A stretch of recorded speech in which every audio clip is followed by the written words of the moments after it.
Texas is a huge untapped market, man. I mean, there's a lot of big ag here, and I think there's a lot of talent to be discovered and who's kind of still hiding in the shadows, if you will. Totally. So we want to make sure that we're down here kind of when Texas is starting to speed up. And I'm sure as you've seen and a lot of people have, we're kind of on a precipice here. So we're glad to be part of it, and we're super stoked to see what happens with the Texas market.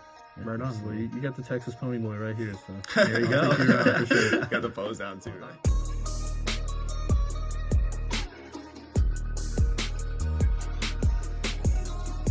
All right, it's the Puff and Prosper podcast. It's the podcast for stoners who succeed. I did want to give a quick shout out at the beginning of this episode for this introduction. Our guest today was referred to me by a person that I really appreciate, Dalton O'Neill. Dalton runs a company called Greenlight Events, and they also put on one of the largest, most premier networking events for cannabis entrepreneurs in Texas. It's called the Texas Cannabis Roundup. They just recently put on their 3rd annual, and I'm sure the 4th is going to be even better. So go check out Dalton O'Neill Greenlight Events, and definitely check out the Texas Cannabis Roundup. If you are an entrepreneur or in the industry at any form or fashion in Texas, you got to come out and participate in the Texas Cannabis Roundup.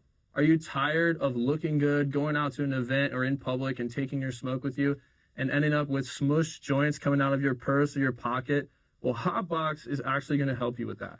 So if you're manly like me, they have a bunch of cool colors. Wood grain is the one that I carry around with me every day. This has a slot for your joints and your lighter. So you're never going to lose anything. You're never going to smush any joints again. It is smell-proof, waterproof, burn-proof, and absolutely idiot-proof. Trust me, I've tried. TEXAKANA Organics recently released the Calma Sleep Gummies. This formulation is a mixture of THC, CBD, and CBN, and it's going to be perfectly formulated to put you in the right mood to go to sleep. So I can't tell you or guarantee that it's going to make you sleep, but it's a damn good way to start if you're looking for something that's an alternative to what's out there for sleep currently. It's also in a great flavor, Grape Kush. It's kind of familiar to a melatonin or another nighttime sleep aid. So make sure you go check those guys out, TEXAKANAorganics.com. And if you're looking for some sleep gummies, try the new Calma Sleep. And you can say that Colton sent you from Puff and Prosper. So today, our guests, it's an area of the industry that a lot of us probably don't know about. I have Jason and Mike from FOHSE. Thanks Get for a having us, handshake man. for the wide angle. Get a handshake for the wide angle. There you go. I wanted to get you guys to introduce kind of yourself, but also the company. So I'll just toss it up to you, and we can go to Mike. Yeah. So Jason Arcand, I'm the vice president of the company right now. Previous to this, I grew up with Ben Arnett, who's the president and co-founder. We've known each other for 14 years.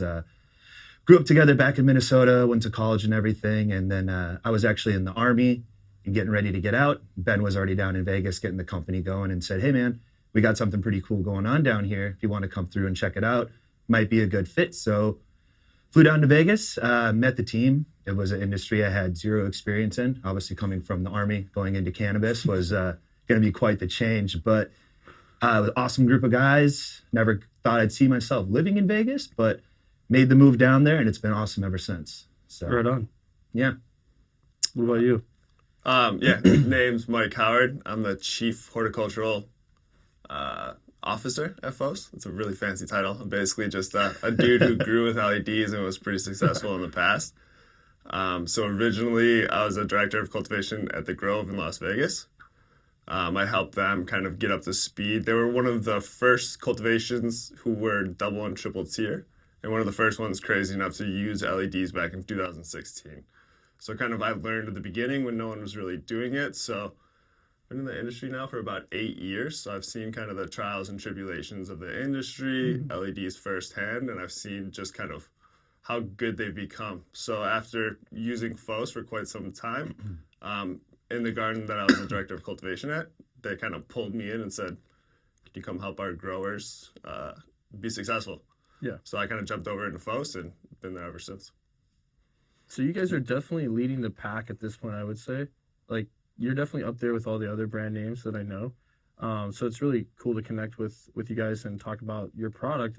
Because down here, especially in Texas, like, you guys are in town for the roundup and everything, kind of making your Texas tour, if you will, Yes, trying sir. to sniff around the market. We really have limited people that are growing, but it's even more limited as far as the actual attention that we get from brands. So a lot of us have, used Tony's used grow equipment and all these other things from shut down companies in Oklahoma or whatever, and Modge podged our way into having facilities. But now I think we're really ready for more exposure from companies like you guys, and I think there's a handful of talent out there that you guys would really benefit from it, and vice versa. I think it'd be a really good relationship. So hopefully you meet some of those people, and I'll give you some names while you're down here. Please do. Sure. Yeah, Texas is a huge untapped market, man. I mean, there's a lot of big ag here, and I think there's a lot of talent to be discovered and who's kind of still hiding in the shadows, if you will. Totally. So we want to make sure that we're down here kind of when Texas is starting to speed up, and I'm sure as you've seen and a lot of people have,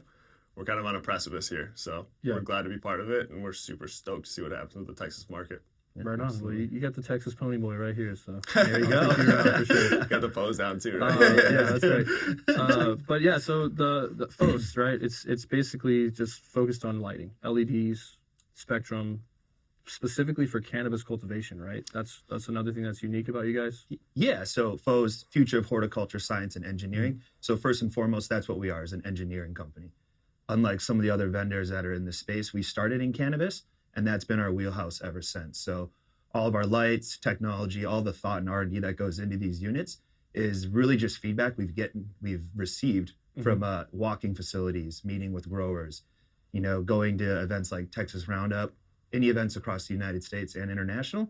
It's really just gathering the feedback about what these cultivators want in their facility, what makes sense and what's important to them, because there's so much competition, especially in the Colorado and California. A lot of these markets are saturated. So whether it's reducing power, getting higher quality plants, larger plants, whatever their specific niche is, we have something that can cater to their needs. Right. Yeah, a lot of companies kind of early on in the industry weren't necessarily looking at cannabis specifically. They had to be part of the broader ag industry.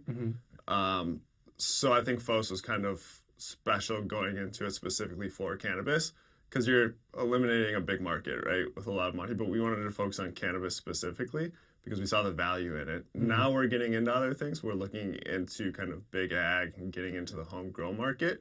But we wanted to make sure that when we came to the market, it was specifically for cannabis. Right. And I think we've shown that our fixtures do a great job in making sure that that cannabis plant is happy. Right. And doing some stuff like through the grow world community and stuff, I have exposure to a lot of LED companies now. And I am realizing that a lot of them are like from horticulture and regular, farming and stuff. And then they're making their move into cannabis, and it's not exactly the same. Like even down here, we have a bunch of ag people grow cotton, peanuts, corn, you name it.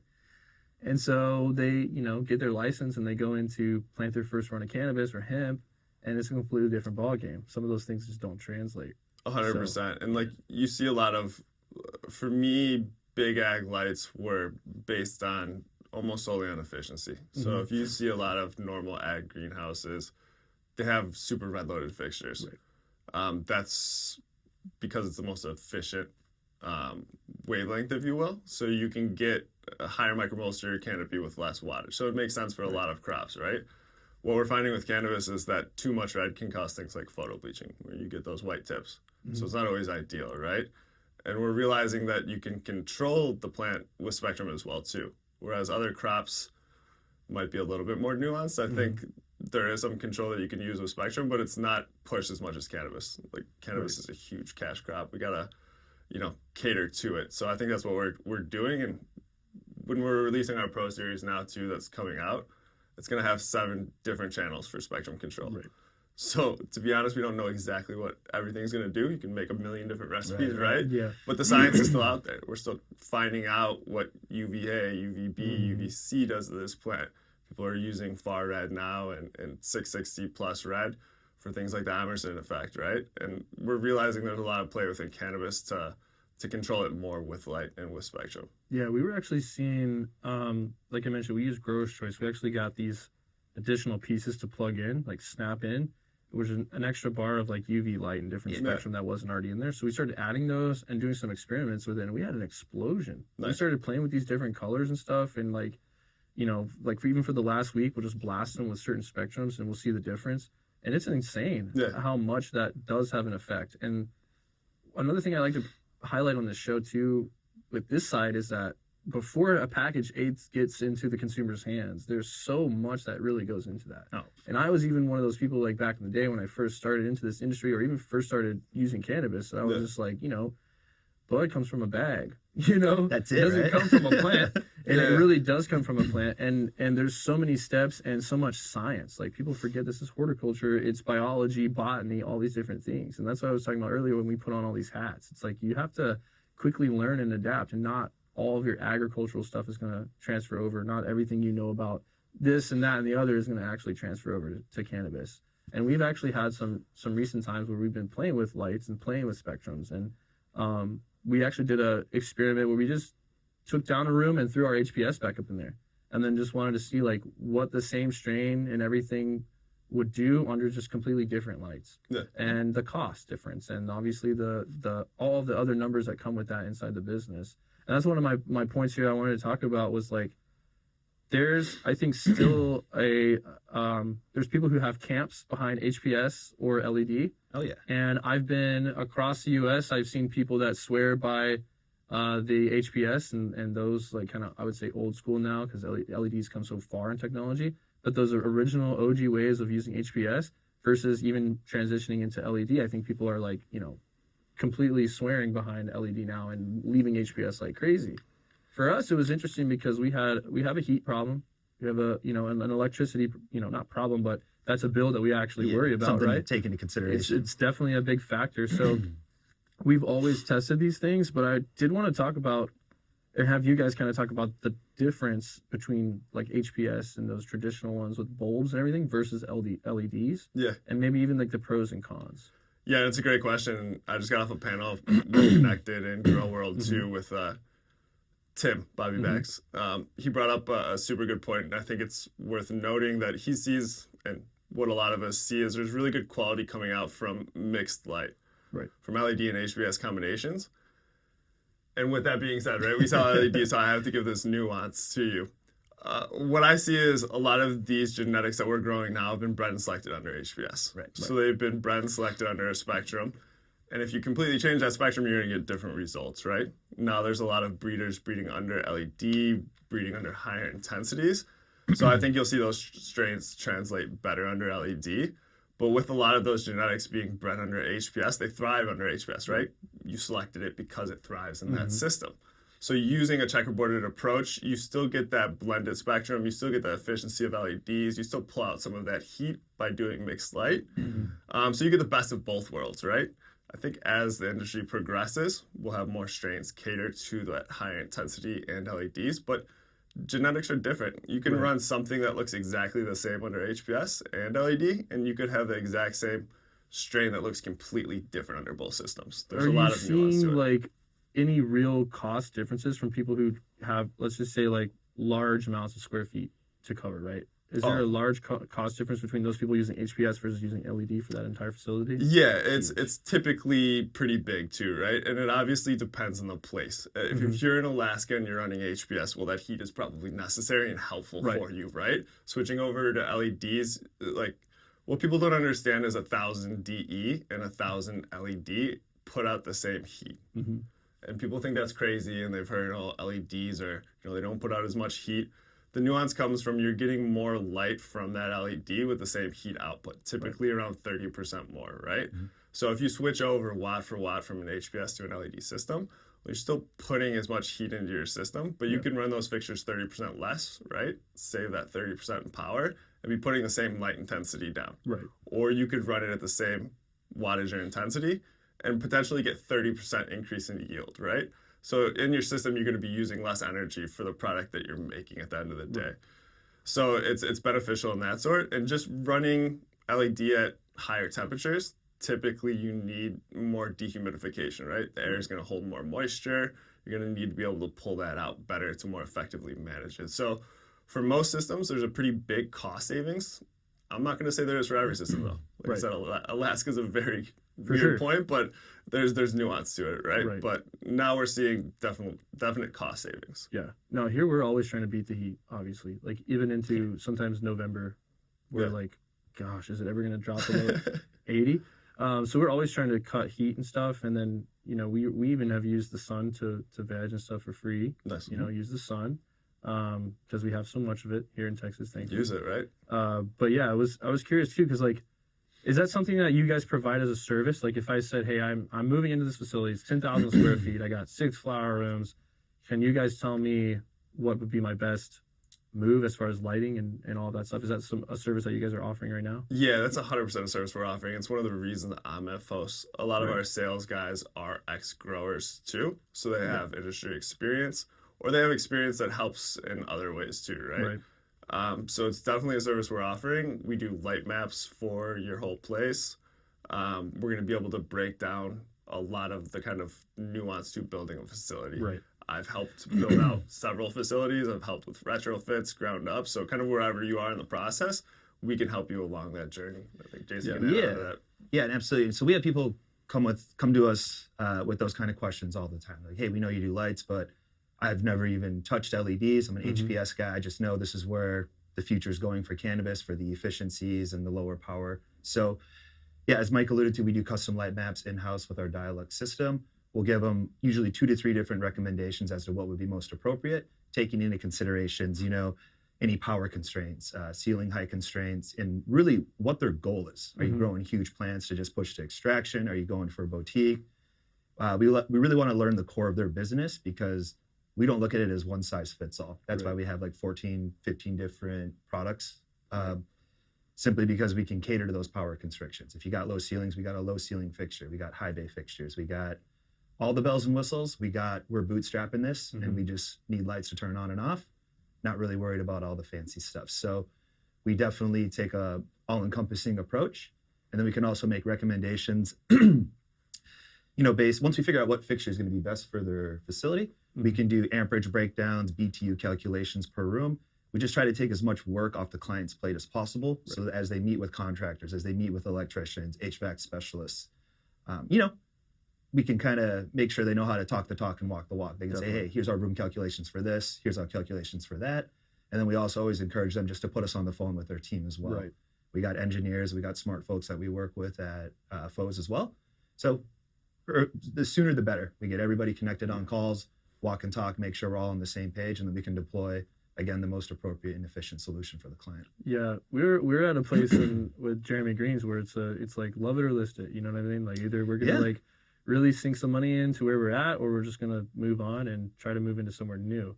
So hearing you say that, it's actually the Amazon lights that you order online, people, they don't give you a light map or anything like that. They don't give you any help.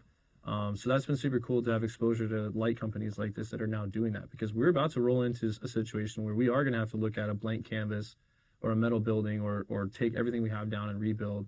And we are going to need some of that expert assistance. So that's a really cool edge that you guys offer, and I'm sure you're not the only one, but still, I mean, I think that's definitely helpful, because we have been from those days where we just saw a light, we liked the price, we ordered it, might as well try it. Looks good, let's run it. Looks good, let's get 8 more of them, looks good in the air, and then we realize, like, when we start measuring things and we start to realize, even just the flow of everything, where everything is located, how we put these in, we probably could have got one more here, one more there, if we would have actually had help mapping everything out to be precise. That's really where we're at. We're transitioning too from this like home grow bootstrap to being, more of a facility, more commercial. And so that's really it really sticks out to me, that point, because we're at that stage in our business. Yeah, you can speak to it, and we can speak to it. That's I would love, like you said, to be able to talk the talk. When I meet with contractors or even an investor or a bank, be able to talk the talk. Be like, this is where this money is going. This is what the result will be. And that's the big thing, because if you can walk the walk and talk the talk, or if we can be on the call with you, we've heard it and seen it already. Guarantee it. Between Mike, the team, we've been in a significant amount of grows, all at different stages, retros, new, what the hell do we do now? Like all sorts of situations. So, it's an industry where people are, there's a lot of capital, there's a lot of money here. Yeah. So sometimes there's people who might be looking to take advantage of someone if they don't know what they're talking about. We've seen things drastically overspec'd, spoke with the HVAC guys and said, what are you guys doing? We're like, oh, this is what we recommend. And we're like, pull this back. This is ridiculous. Yeah. So we just want to be that extra set of eyes, because especially, if you're buying a new facility, if you're doing a retro, you're so hyper-focused on the million of things that could go wrong. So sometimes it's helpful to have someone, Yeah. Doing that 1,000-yard view for you, saying, okay, well, workflow wise, this is how you would want to set this up. This is where you should place your rooms. It's easy just to get so, again, hyper focused on one thing that little things slip by, but especially with facility design, it's those little things in the end that are going to come back, and then snowball into an absolute nightmare, if you will. Always. And like you said, people will give us quotes. People think we're rolling in dough just because we're in cannabis. They're like, oh, Dude, you see it all the time. You got to have all that. You got to have $1 million in the bank and a Ferrari. It's all good. I'm like, no, not really. I could probably if I didn't put it all back into lights and nutrients and facility stuff. So yeah, so obviously we're here to help out with whatever. And then another big thing, especially people making that transition from HPS to LED, that's why we have talented folks like Mike who have, kind of been there and seen it all, is there is a huge learning curve when you transition from HPS over to LEDs. So again, we're not here to tell anybody how to do their job. We just want to be as much help or as little help as the client wants, and just generally help them dodge that learning curve, make some recommendations about how to ramp up the different parameters when you make that transition. Because at the end of the day, we want our clients to be successful. We want to see awesome plants under our lights, their brand getting out there, them producing high quality product. So totally, we take those extra steps just to make sure we can help with that piece. Yeah, totally. If our customers are winning, it's free marketing for us at the end of the day, right? I mean, if we can so help it's them good. maximize their square footage and really put out a good product, I mean, everyone wins, which is cool. No, I love that. There's not that many, surprisingly, that many resources and businesses out there like that. So I love that you guys are mentioning that, especially from us in a new industry, in this new market. Yeah, I mean, everybody's kind of either out to get you or backstab you. Or unfortunately, that's how it is. For sure. Yeah. So that's super cool. Yeah, we plan to be in this for a long time. You can kind of vet my sources too. I've been a part of organizations in Texas to try to help push the legalization movement. I was part of NORML in 2015. It's kind of where I started getting to know people like Dalton in this industry. There's a lot of passionate folks out there really pushing for progress. So definitely a lot of passionate people about Texas too. That's something that we have ingrained in us and a lot of others. They're really like, at the end of the day, a lot of our flour is more or less the same. I mean, the quality is at a certain level now. It's really just digging into shops and retailers and being like, this is Texas through and through. This is grown here by Texans. We hire Texans. We're not busting it in, shipping it in, pulling it anywhere from any out of state or anything like that. So that's been another like big selling point for us. And I think there's going to be more and more people, even black market growers, that are going to come out of the woodwork to start to do this as things progress, that are going to need, again, more resources, more knowledge, and I guess approachability too. Like sometimes companies that I've had exposure to, whether it's from being on the floor of an expo or having them call you or whatever, like it doesn't feel safe and approachable for me to tell you where I'm at. I feel like you're hitting me up and trying to qualify me really quickly of like, how many square feet do you have? 2,000. Like, I haven't even dealt with 2,000. You know what I mean? So it's like stuff like that. I feel like we're not big enough for some people. So to have that resource too is super important for, I know me and definitely a bunch of other growers that are in Texas that are going to watch this. Yeah. So definitely I'm going to pass some names to you guys. Thank you. Yeah. Wanted to talk about, we talked about it briefly, the role that Spectrum plays in cannabinoid and terpene development, right?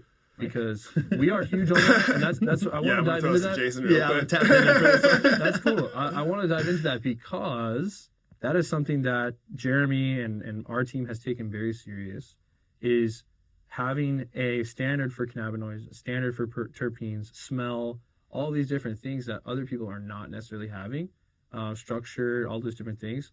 And so obviously we're learning that light is having a lot of effect on that as well. And so that's important to us, and you'll see that when we get out there to the farm. We've definitely worked very hard to have good genetics and the things that we can like really control, but we always are looking for new ways to enhance what we have and maintain that status of like being the best and keeping the standard to that brand. But we talked briefly about how like different colors and different spectrums and stuff affect that, but what is the actual science behind and the connection between spectrum and cannabinoid and terpene? Yeah, it's a loaded question, if you will. So I'll provide a lot of nuance on just kind of my explanations and thoughts on it, because for me, there's really no right answer, right? It's like, let's compare it to working out. Was it how hard you went in the gym? Was it how much you ate? Was it what you ate? Was it how much sleep you got? Was it your genetics? These are all things that impact the end result, right?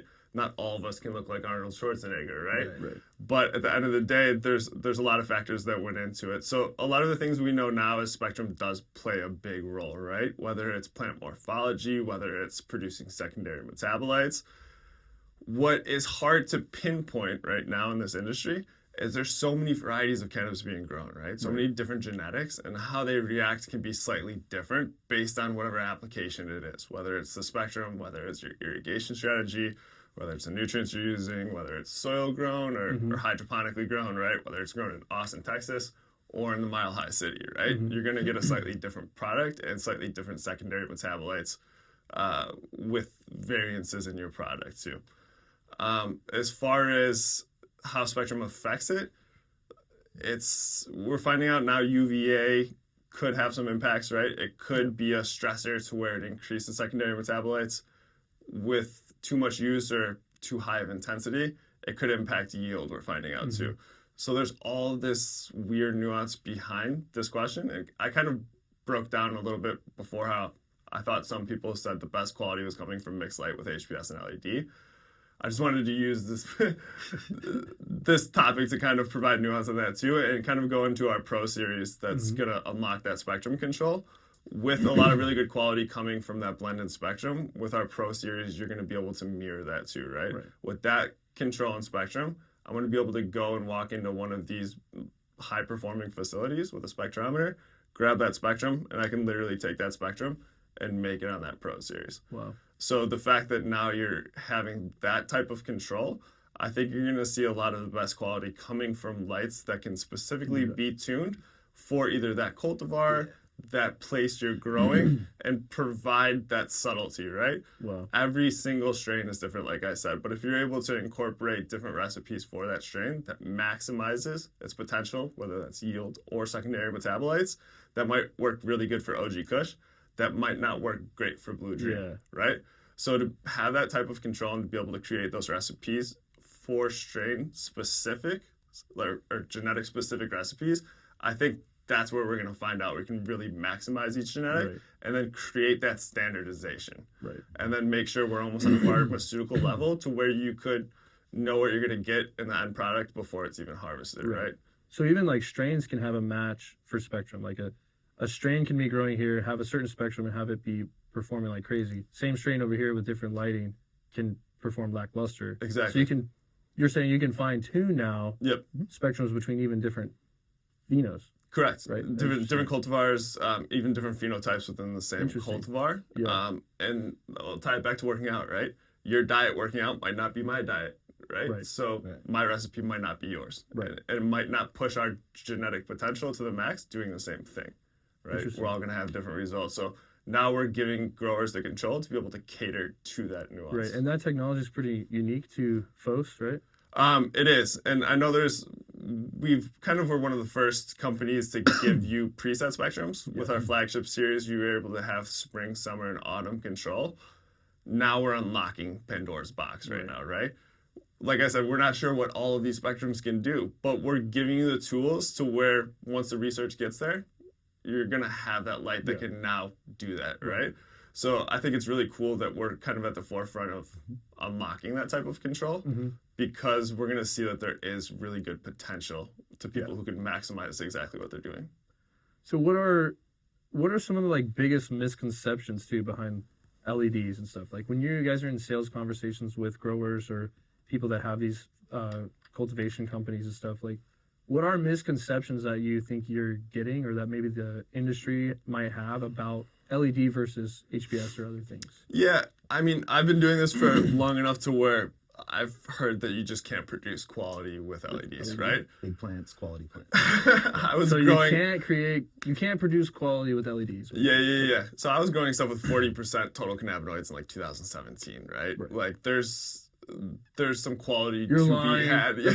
You're lying. How many did you get it verified by 94 different labs? It's like, no, I didn't, because it costs $300 every test, and I'm a commercial producer, and my CEO would slap me in the face if I said that, right? So no, I didn't. But there's some very good quality to be had with LED.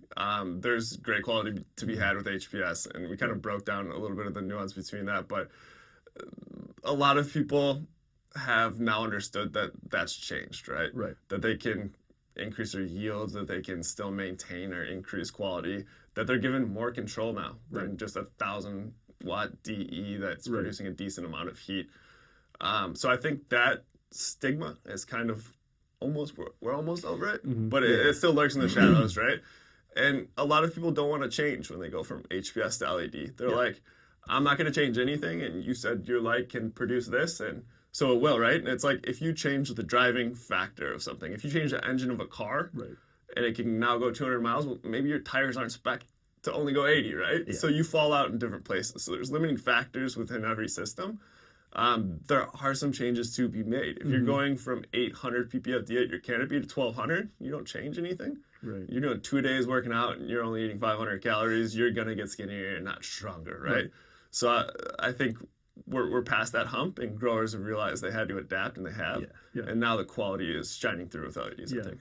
So, and that's another like thing that I've heard is like people will talk about tiers of flower, right? And like they'll start at the bottom, and this is HPS and this is HPS and this, and then top tier is LED. Does that have really any weight? Because like from what I've been getting from your conversation is it's really like, I was like saying, it's indica, sativa hybrid. It's like, well, maybe it is, but it might probably not be at this point. And so that's why, like, can you make definitive statements like that of like, oh, well, this is top shelf or premium quality because it's LED, not HPS, and vice versa? I think the market's been dictated that way for a long time, and I think we're moving past that at this point too. There's people producing indoor quality in mixed light. There's people producing outdoor quality indoors, which isn't ideal, right? But it's still not great. But then there's still people producing outdoor quality, like indoors, vice versa, right? So it's like, now I'm a connoisseur, I like to say, of smoking cannabis. Jason will tell you, it's what I do all day, every day. I'm about this plant, so I smoke a lot of it.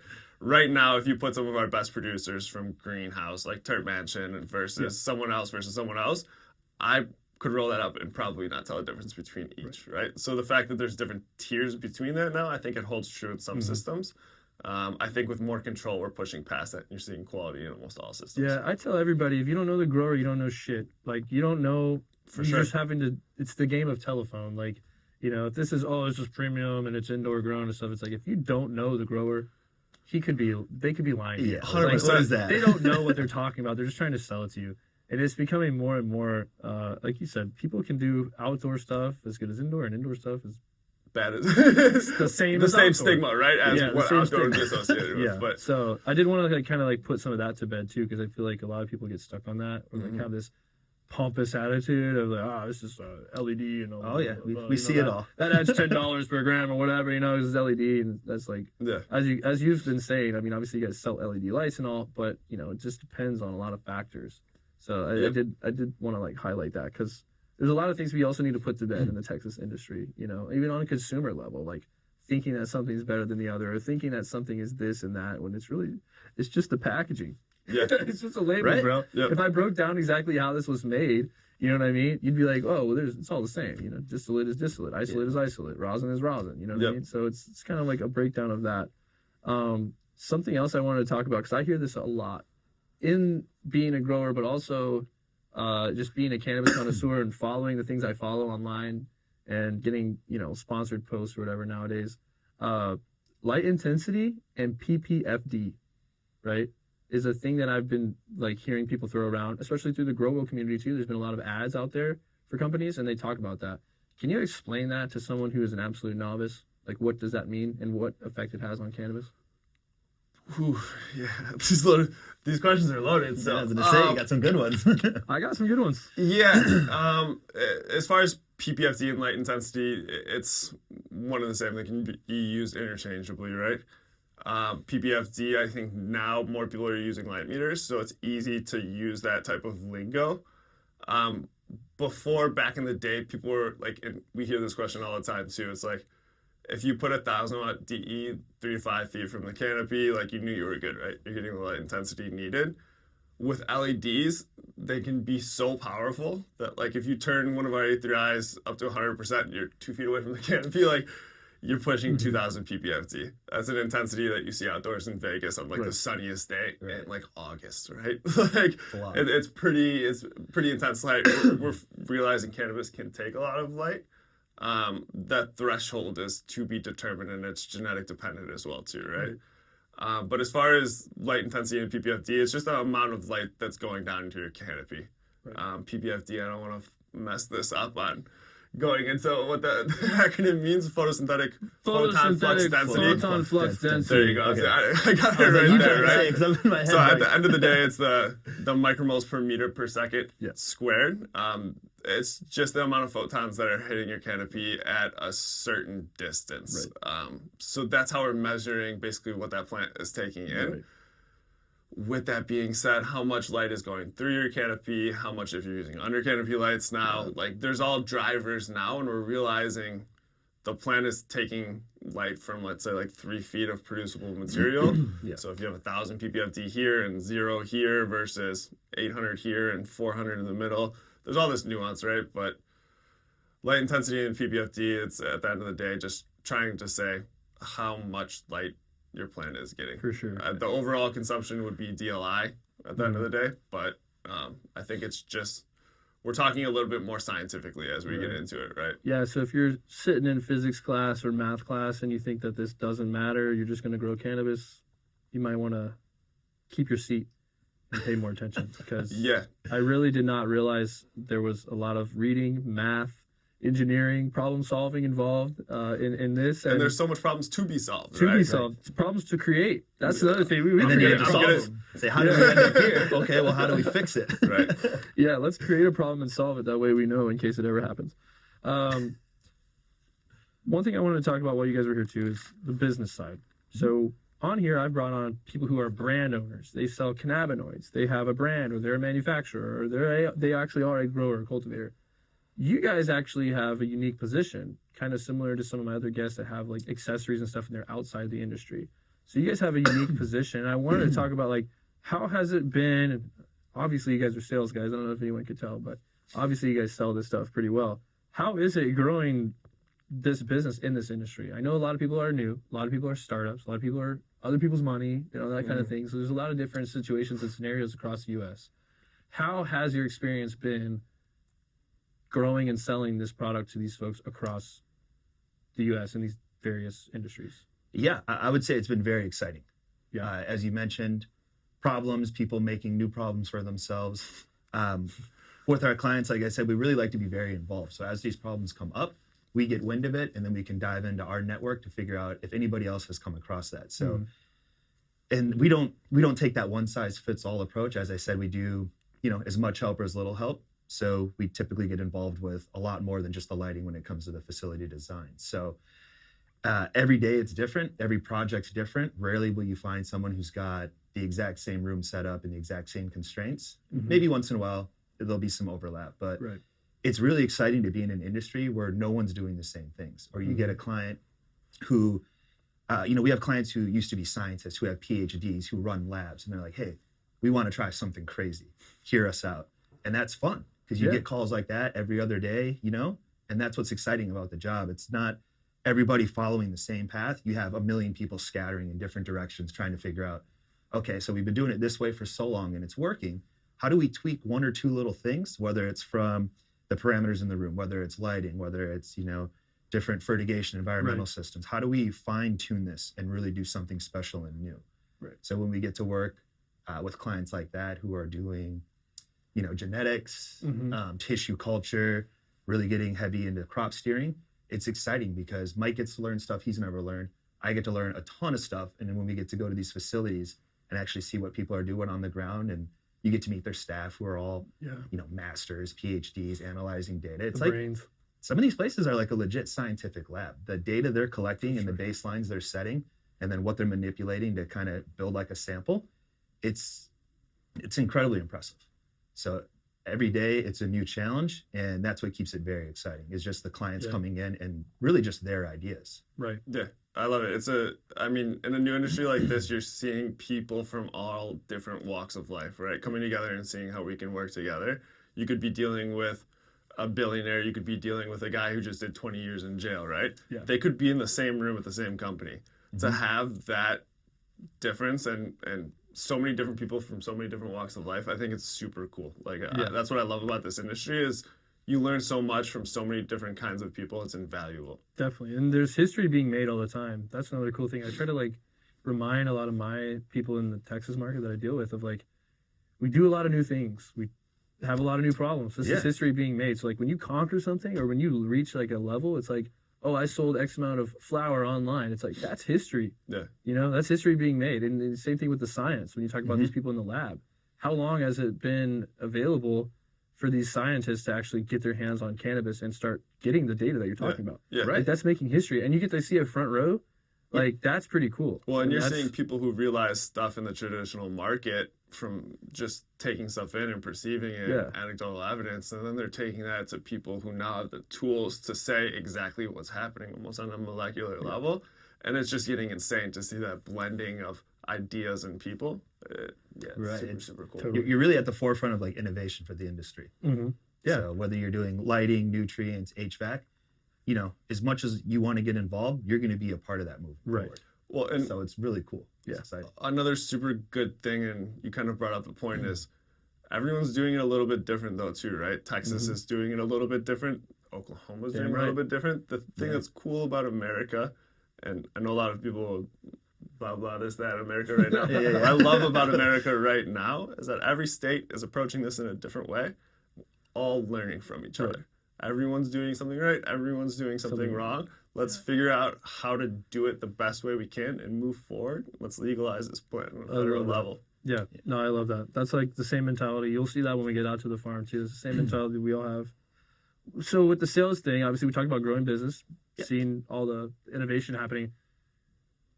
Without marketing, there's really not much sales happening. So what marketing channels are you guys finding from like market to market are working better? Is it really just word of mouth and your clients being happy? Is it like putting out content? Is it doing things like Grow World or any partnerships? Like, what do you guys find is working the best that you're willing to give up, obviously? So I'll run this one right out the gate. So I think currently, at least for the last couple of years, it's been word of mouth for us. That's been really helping between the innovation in our technology and then word of mouth. It's, you know, all the consumers are so educated, right? There's so much information online where they can go become experts about FOHSE lights. They can be experts about, you know, this company, this company, this company. So when they come to you, whether it's at a trade show or, you know, you connect on LinkedIn or Instagram, they typically know their stuff. Yes, we're lighting experts, but, you know, we're here to deliver whatever we can to help out the client. So when they're very educated, it helps the conversation move along much more smoothly. Right.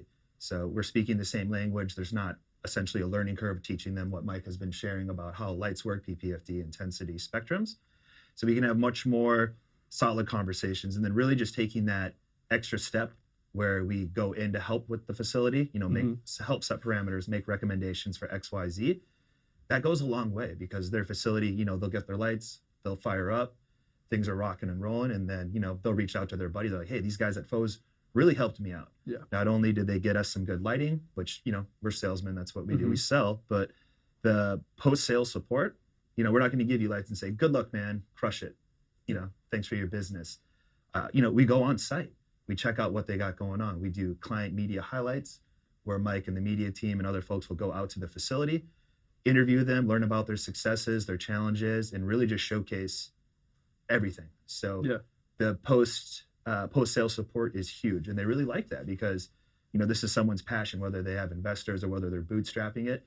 They want to show off, you know, their pride, their joy, everything they put their blood, sweat, and tear in. So that's just another thing we do to kind of really bring the relationship full circle, and people have been really receptive. So we take a lot of, you know, we do our due diligence and we take really good care of our clients, and that spreads through the industry like wildfire. So it's been, you know, just doing the right things, doing the right things for the clients has just opened up endless doors for us. Yeah. I think as far as like marketing platforms too that are advantageous in this industry, it's evolving, right? I'm sure you've seen like you deal with complications with the restrictions of federal regulation, right? Sure. You can only post so much on Instagram before you get shadow banned or before they start trying to push your efforts. And then you just can't reach the community you're trying to reach because of stupid regulations, right?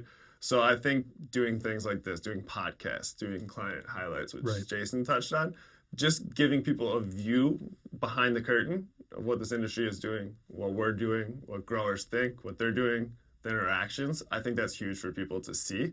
I think that's the best type of marketing, is just organically what we're doing, who we are, and what we stand for. And I think we're just trying to show people that now and really give people like a window into this industry. It's an awesome industry, and we want people to see it.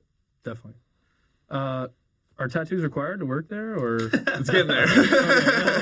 Want to make sure. I didn't know, maybe if I need a job in the future, I'd go get a sleeve or so. There you go. Yeah, guys, if you're in Texas and you're a grower and you're looking for some resources and some help building your facility, getting to the next level, got to reach out to Jason and Mike at FOHSE.